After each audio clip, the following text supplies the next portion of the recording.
അതൊക്കെ താൽക്കാലികമായ കൊച്ചു ലാഭങ്ങൾക്ക് വേണ്ടി മാത്രമാണ്. അത് ചെറിയ ചെറിയ വിഭവങ്ങളാണ്. ചെറിയ ചെറിയ കാര്യങ്ങൾ കണ്ടുകൊണ്ടാണ് മനുഷ്യരിങ്ങനെ, ആ സത്യനിഷേധികൾ ഇങ്ങനെ തുള്ളുന്നത്. അതുകൊണ്ട് അത് കണ്ടുകൊണ്ട് ഒരിക്കലും തന്നെ നീ വിഷമിക്കേണ്ടതില്ല, വഞ്ചിതനാവേണ്ടതില്ല എന്നാണ് വിശുദ്ധ ഖുർആൻ സഹോദരങ്ങളെ നമുക്ക് പഠിപ്പിച്ചു തരുന്നത്. അപ്പൊ നമ്മെ സംബന്ധിച്ചിടത്തോളം ഇസ്ലാം ലോകത്തിന്റെ എല്ലാ ഭാഗങ്ങളിലും പടരും. ഇന്ന് യൂറോപ്യൻ രാജ്യങ്ങളിലൊക്കെ ഏറ്റവും കൂടുതൽ സ്വാധീനം നേടുന്ന മതം ഇസ്ലാമാണ്. എന്തെല്ലാമാണ് ഇസ്ലാമിനെതിരെ ആരോപണങ്ങൾ വന്നുകൊണ്ടിരിക്കുന്നത്.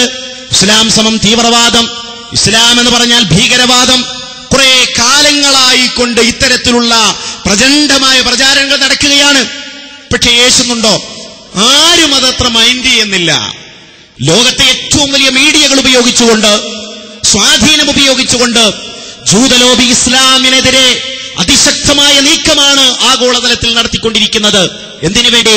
ശാന്തിയുടെയും സമാധാനത്തിന്റെയും മഹാസന്ദേശമായ ഇസ്ലാമിനെ തീവ്രവാദത്തിന്റെയും ഭീകരവാദത്തിന്റെയും ആതങ്കവാദികളുടെയും ഒക്കെ ഒരു മതമായിട്ട് ലോകത്തിനു മുമ്പിൽ ചിത്രീകരിക്കുവാനാണ് ഇസ്ലാം വിരോധികൾ പണിപ്പെട്ടുകൊണ്ടിരിക്കുന്നത്. പിന്നെയോ ഇസ്ലാമിനെയും മുസ്ലിമീങ്ങളെയും പ്രകോപിപ്പിക്കാൻ, ദേഷ്യം പിടിപ്പിക്കാനാണ് ഇപ്പൊ ശ്രമം നടന്നുകൊണ്ടിരിക്കുന്നത്. നിങ്ങൾ കണ്ടില്ലേ, അഫ്ഗാനിസ്ഥാനിൽ നാറ്റോ സൈന്യം വിശുദ്ധ ഖുർആൻ പരസ്യമായിട്ട് കത്തിച്ചു. അഫ്ഗാനിലെ അധിനിവേശ സൈന്യം വിശുദ്ധ ഖുർആൻ പരസ്യമായിട്ട് കത്തിച്ചു. അത് അഫ്ഗാനിൽ മാത്രമല്ല നടന്നത്.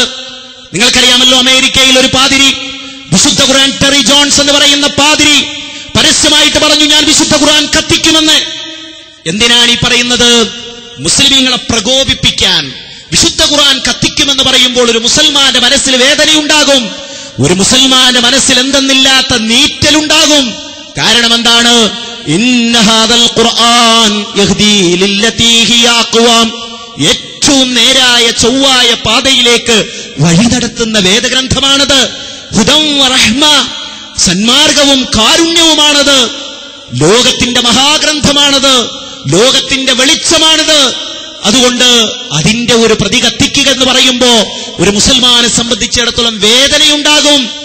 അങ്ങനെ വേദനയുള്ള മുസ്ലിമീങ്ങൾ അട്ടഹസിച്ചുകൊണ്ടും ആർത്തുകൊണ്ടും തെരുവിലേക്കിറങ്ങി അവിടെ കലാപങ്ങൾ ഉണ്ടാക്കി ഇസ്ലാമിന്റെ ശത്രുക്കൾക്ക് വഴിയൊരുക്കി കൊടുക്കണമെന്നാണ് ഇത് കത്തിക്കുന്നതിന്റെ പിന്നിലുള്ള ഗൂഢ ചിന്തയുള്ളത്. അതുകൊണ്ടാണ് വിശുദ്ധ ഖുർആൻ ഇങ്ങനെ കത്തിക്കുന്നത്. നോക്കുമ്പോ പറഞ്ഞതുപോലെ തന്നെ അഫ്ഗാനിസ്ഥാനിൽ എത്രയോ ആളുകൾ അതിന്റെ പേരിൽ കൊല്ലപ്പെട്ടു. അങ്ങ് പാകിസ്ഥാനിലേക്കും അതിന്റെ കലാപം പടർന്നു. മത തീവ്രവാദികൾ ഇത്തരം സാഹചര്യങ്ങൾ ചൂഷണം ചെയ്തുകൊണ്ട് നാടുകളിൽ കലാപമുണ്ടാക്കുവാൻ പരിശ്രമിച്ചുകൊണ്ടിരിക്കും. അത് തന്നെയാണ് ഇസ്ലാം വിരോധികളും ആഗ്രഹിക്കുന്നത്. കാരണം അഫ്ഗാൻ ഒരു കാലഘട്ടത്തിലും ശാന്തമാവാൻ പാടില്ല. അവിടെ പ്രശ്നങ്ങൾ ഇങ്ങനെ കത്തിക്കൊണ്ടിരിക്കണം. എങ്കിലേ മേഖലയിലെ സ്വാധീനം ഞങ്ങളുടെ കൈപ്പിടിയിൽ ഒതുങ്ങൂ എന്ന് ഇസ്ലാം വിരോധികൾ വിചാരിക്കുന്നു. അതുകൊണ്ടാണ് ഈ ഖുർആൻ കത്തിക്കുന്നത്. പക്ഷേ വിവേകമുള്ള മുസ്ലിമീങ്ങൾ, ബുദ്ധിയുള്ള മുസ്ലിങ്ങൾ ഒരിക്കലും അതിന്റെ പേരിൽ കലാപമുണ്ടാക്കില്ല. കാരണം ഒരുപക്ഷെ 1000 പ്രതി ഒരാൾക്ക് കത്തിക്കാൻ കഴിഞ്ഞേക്കാം, അല്ലെങ്കിൽ 10,000 പ്രതി വിശുദ്ധ ഖുർആൻ കത്തിക്കാൻ കഴിഞ്ഞേക്കാം. എന്നാൽ 10,000-കണക്കിന് മനുഷ്യർ ഹൃദ്യസ്ഥമാക്കിയ വിശുദ്ധ ഖുർആൻ, 10,000-കണക്കിന് മനുഷ്യർ അവരുടെ ഹൃദയഭിത്തിയിൽ കൊത്തിവെച്ച വിശുദ്ധ ഖുർആൻ, അതിനെ അവരുടെ ഹൃദയത്തിൽ നിന്ന് അടർത്തി മാറ്റിയെറിയാൻ ഒരു ദുശക്തിക്കും സാധ്യമല്ല. എത്രയോ മനുഷ്യർ ഹൃദ്യസ്ഥമാക്കിയ വിശുദ്ധ ഖുർആനാണത്. നോക്കൂ, ലോകത്തിന്റെ പ്രവാചകൻ സല്ലല്ലാഹു അലൈഹി വസല്ലമ തങ്ങള് വിശുദ്ധ ഖുർആനിന്റെ ഓരോ വചനങ്ങൾ ഇങ്ങനെ ഓതിക്കൊടുക്കുമ്പോ സഹാബാക്കൾ അത് അവരുടെ ഹൃദയത്തിൽ ഇങ്ങനെ കൊത്തിവെക്കുകയാണ്. അങ്ങനെ കൊത്തിവെച്ച് പരമ്പരയായി കടന്നു വരുന്ന ഈ പ്രക്രിയയെ തകർക്കാനോ തളർത്താനോ ഒരു ദുശക്തിക്കും സാധ്യമല്ല. 10,000-കണക്കിന് മനുഷ്യർ ഹൃദയസ്ഥമാക്കിയ വിശുദ്ധ ഖുർആൻ, അതിന്റെ ഒരു പ്രതി കത്തിക്കുമെന്ന് പറയുമ്പോ ഒരു മുസൽമാനെ സംബന്ധിച്ചിടത്തോളം അവന് തെരുവിരലിറങ്ങി കലാപത്തിന് കൊടിപിടിക്കുകയില്ല. കാരണം എന്താ? അവൻ വിവേകമുള്ളവനാണ്, ബുദ്ധി കൊടുത്ത് ചിന്തിക്കുന്നവനാണ്. ഇത് സത്യനിഷേധികൾക്ക് തന്നെയാണ്, ഇസ്ലാം വിരോധികൾക്ക് തന്നെയാണ് അവസാനം അത് പാരയായി മാറുക എന്ന് ചിന്തിക്കും.